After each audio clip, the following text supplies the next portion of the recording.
बहुत समय पहले की बात है। एक छोटे से राज्य में एक राजा और एक रानी रहते थे। राज्य धन धान्य से भरा था, प्रजा सुखी थी, महल में वैभव की कोई कमी नहीं थी।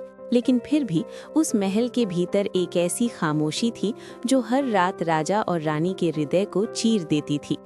20 वर्षों से वे एक ही पीड़ा ढो रहे थे, संतानहीन होने की पीड़ा।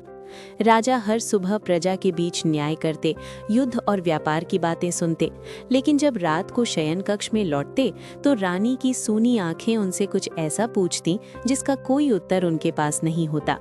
रानी मंदिरों में जाती, व्रत रखती, शिवलिंग पर जल चढ़ाती, दीपक जलाती, लेकिन हर दीपक बुझने के साथ उसकी आशा भी बुझ जाती। एक रात रानी ने रोते रोते कहा, स्वामी, क्या हमारे भाग्य में माता पिता बनना नहीं लिखा? राजा के पास कोई उत्तर नहीं था, बस इतना बोले, यदि महादेव ने चाहा तो अवश्य होगा। उसी समय राज्य के बाहर एक वन था। उसी वन में एक छोटी सी गुफा के पास एक बंदर का बच्चा रहता था। वो साधारण बंदर नहीं था। उसे जब से होश आया था वो हर सुबह सूरज उगते ही गुफा के बाहर एक पत्थर के सामने बैठ जाता जिसे वो शिवलिंग मानता था। न उसने किसी से सीखा था, न किसी ने उसे बताया था, बस भीतर से कोई आवाज आती थी जो उसे वहां खींच लाती थी। वो बंदर अपने दोनों हाथ जोड़कर देर तक उस पत्थर को देखता रहता।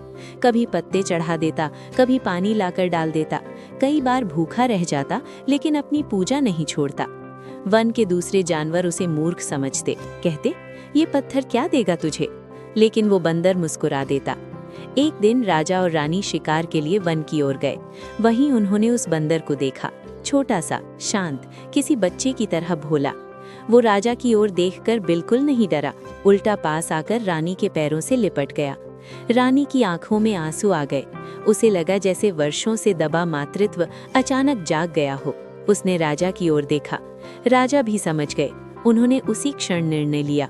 उस बंदर को महल ले आया गया। महल में पहली बार किलकारी जैसी हंसी गूंजी। बंदर कभी रानी की साड़ी खींचता, कभी राजा के मुकुट से खेलता। रानी उसे अपने हाथों से खिलाती, राजा उसे अपनी गोद में बैठाकर दरबार में ले जाते। वर्षों बाद महल में जीवन लौटा था। लेकिन एक बात अजीब थी, वो बंदर हर सुबह महल के एक कोने में बैठकर आंखें बंद कर लेता, जैसे किसी को याद कर रहा हो। महल में चाहे कितना भी वैभव हो, उसका मन उसी पत्थर, उसी शिवलिंग में अटका रहता। एक दिन रानी ने पूछा, तू किसे याद करता है? बंदर कुछ बोल नहीं सका, लेकिन उसकी आंखों से आंसू गिर पड़े। उसी दिन राज्य में विवाह का आयोजन था। हलवाइयों की रसोई में चीनी से मूर्तियां बन रही थी। एक हलवाई ने मजाक में बंदर को एक चीनी का मानव पुतला बनाकर दे दिया। बंदर ने उसे हाथ में लिया, ध्यान से देखा और फिर अचानक रो पड़ा। उसने वो पुतला नहीं खाया।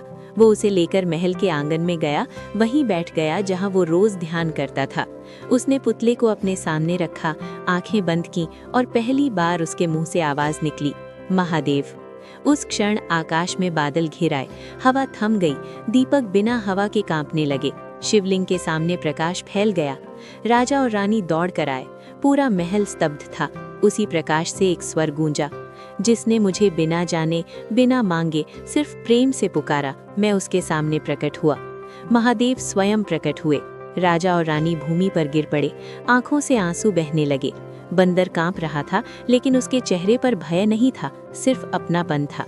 महादेव ने कहा, ये बंदर नहीं है, ये वो आत्मा है जिसने जन्म जन्म मुझे याद किया।